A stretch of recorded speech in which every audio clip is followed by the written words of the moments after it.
Oke, assalamualaikum warahmatullahi wabarakatuh.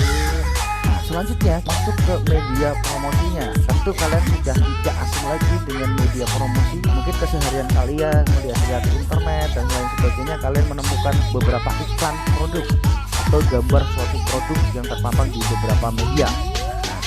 Media-media promosi itu bisa berupa media internet ya, di sosial media kalian sering lihat ya. Kemudian yang kedua berupa brosur. Kalian juga pasti sering mendapatkan brosur-brosur penawaran suatu produk. Ada juga dalam bentuk poster dan juga ada dalam bentuk iklan di televisi maupun di radio ya. Kemudian bentuk lain adalah berupa merchandise. Nah, kemudian selanjutnya kita masuk ke bentuk-bentuk promosi. Apa saja bentuk-bentuk promosi? Ada 5 bentuk promosi. Yang pertama adalah advertising, yang kedua ada personal selling, yang ketiga sales promotion, yang keempat publicity, yang kelima ada direct marketing. Nah, kita bahas ini satu persatu. Yang pertama advertising atau periklanan. Jadi pada dasarnya kegiatan periklanan adalah suatu cara untuk menyampaikan pesan-pesan kepada konsumen mengenai informasi dari barang atau jasa melalui media yang dibiayai oleh suatu perusahaan atau sponsor. Nah, medianya bisa berupa media cetak ya, ada majalah, koran dan lain sebagainya, media televisi, kemudian juga ada radio atau dalam bentuk media luar ruangan seperti reklame.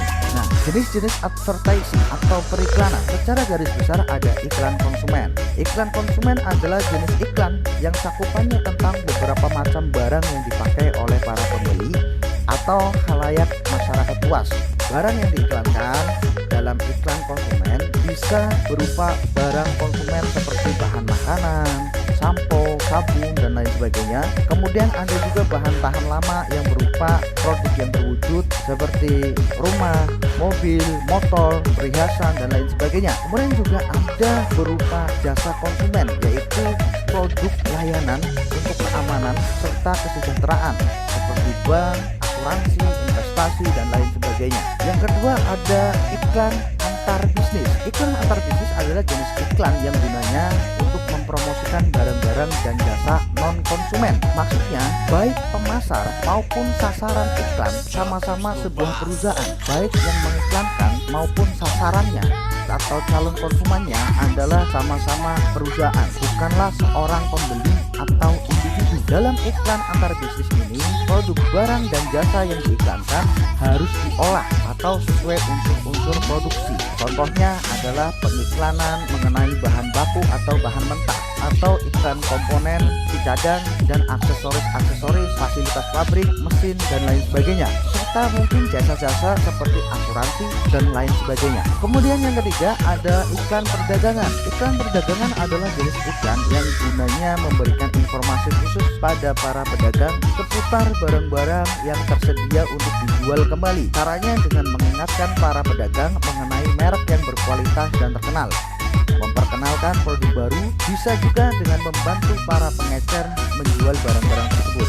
Nah, iklan perdagangan ini contohnya adalah misalkan ada potongan harga, pengemasan baru, rencana promosi penjualan dan lain sebagainya. Oke, kemudian selanjutnya adalah iklan eceran. Iklan eceran adalah jenis iklan yang gunanya memberikan informasi barang yang dijual oleh pengecer. Contoh pengecer ini seperti minimarket, ada Alfamart, Indomart dan lain sebagainya. Kegunaan dari diadakannya iklan eceran ini adalah untuk mempopulerkan suatu barang atau suatu perusahaan, atau juga sebagai media untuk memikat para konsumen, kemudian juga sebagai media untuk menjual produk yang eksklusif bagi toko tertentu. Selain itu juga sebagai alat mempromosikan barang-barang yang musiman ya, barang-barang yang sifatnya memang musiman, dan juga untuk menampilkan pola pemilihan produk yang cermat dengan cara memberikan penawaran khusus.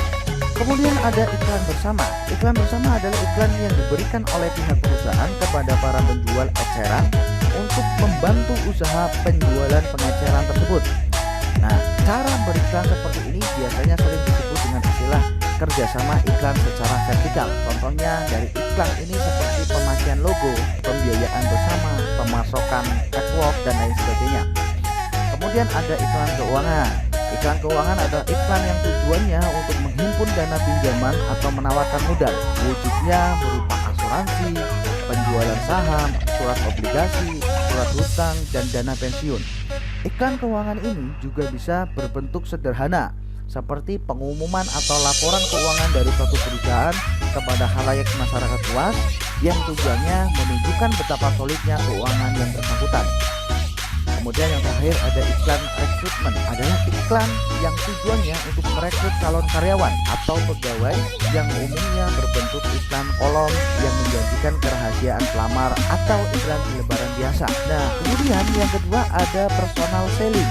Personal selling atau penjualan pribadi adalah suatu bentuk interaksi langsung antara seorang penjual dengan satu atau lebih calon pembeli guna menawarkan suatu produk yang dijual agar mereka tertarik dengan produk tersebut. Kelebihan dari personal selling yang pertama adalah mampu menciptakan hubungan langsung antara penjual atau pemasar dengan pihak pembeli, sehingga mampu mengamati dari dekat kebutuhan calon pembeli. Kemudian yang kedua, dapat membina dan meningkatkan hubungan dengan pembeli. Sifat hubungan tersebut adalah hubungan perdagangan sampai persahabatan yang erat. Dalam konsep personal selling, pihak penjual hendaknya bersikap mengalah terhadap pembeli, berbicara dengan sopan santun, ramah, dan mampu merayu calon pembeli. Kemudian yang ketiga adalah bisa memperoleh tanggapan dari calon pembeli secara langsung atau feedback secara langsung. Nah, kemudian yang ketiga ada sales promotion atau promosi penjualan. Promosi penjualan adalah insentif jangka pendek untuk mendorong pembelian atau penjualan dari suatu produk atau jasa. Nah, kalian pasti pernah berbelanja ke plaza, mall, atau pusat perbelanjaan lain. Kalau pernah, pasti kalian pernah melihat gambar-gambar seperti ini. Nah, ini adalah bagian dari sales promotion atau promosi penjualan. Tujuan dari promosi penjualan yang pertama adalah menarik pembeli baru, dan yang kedua adalah memberikan apresiasi terhadap pelanggan, terutama untuk pelanggan yang loyal atau setia. Dan yang ketiga untuk memperkuat brand image dan brand relationship. Ada beberapa alat promosi penjualan. Yang pertama adalah sampel atau contoh, yaitu cara berpromosi dengan memberikan sampel atau contoh. Biasanya ini bisa dikirim ke rumah-rumah atau mungkin disediakan di toko atau gerai yang mereka buka. Kemudian yang kedua ada kupon atau voucher. Kupon atau voucher ini berupa sebuah sertifikat atau hak potong yang diberikan pada pemegangnya supaya menghemat pembelian produk tertentu. Ya, ini berupa voucher belanja. Yang ketiga adalah premium atau hadiah. Biasanya ini juga digunakan sebagai alat untuk promosi dengan memberikan sejumlah hadiah kepada calon pembelinya. Kemudian yang keempat ada paket harga. Ya, paket harga yaitu cara berpromosi yang menawarkan suatu produk yang memuat harga lebih rendah daripada harga biasanya. Umumnya jika konsumen akan membeli produk tersebut jumlahnya sesuai yang telah ditentukan. Misalkan ada paket hemat serba 20 ribuan misalkan, paket hemat 20 ribuan dan lain sebagainya. Kemudian yang kelima ada dalam bentuk promosi dagang seperti diskon dalam jangka waktu tertentu. Ya, yang keenam tawaran uang kembali atau cashback, yaitu cara berpromosi yang menawarkan pengembalian uang jika produk tidak sesuai dengan yang diharapkan atau mengalami kerusakan ketika dibeli. Nah, yang ketujuh adalah dalam bentuk kontes atau perlombaan, yaitu undangan pada pihak pembeli atau konsumen agar mengikuti suatu perlombaan yang diadakan dengan tujuan sebenarnya adalah promosi. Kemudian yang kedelapan adalah dalam bentuk undian. Ini adalah ajakan terhadap para konsumen untuk mengumpulkan label yang memuat nama produk untuk kemudian diundi atau mendapatkan hadiah. Biasanya juga bisa berupa mengumpulkan bungkus yang kemudian dikirim ke alamat perusahaan yang nantinya si pengirim itu akan diundi untuk memenangkan sebuah hadiah dan lain sebagainya. Itu adalah alat-alat promosi penjualan atau sales promotion. Kemudian selanjutnya adalah publicity atau publisitas. Nah, ini tentu kalian sudah tidak asing lagi ya dengan publisitas. Adalah sejumlah informasi tentang barang atau perusahaan yang disebarluaskan ke konsumen dengan cara membuat berita yang memiliki komersial atau penyajian lain yang bersifat positif.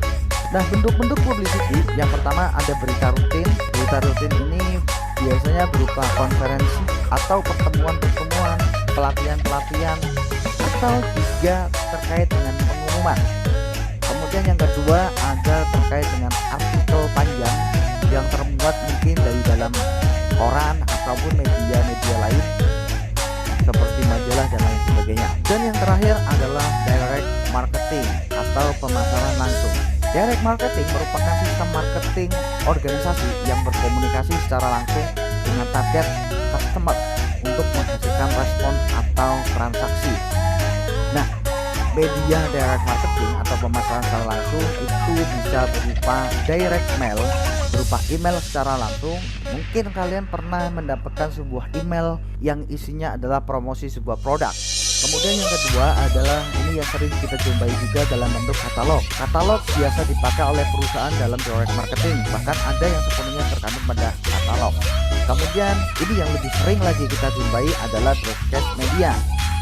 Nah, biasanya ini dilakukan melalui radio maupun televisi. Dan yang terakhir adalah telemarketing atau promosi penjualan melalui telepon langsung. Nah, kalian mungkin sering mendapatkan telepon dari agen asuransi atau mungkin dari perbankan yang menawarkan kredit dan lain sebagainya.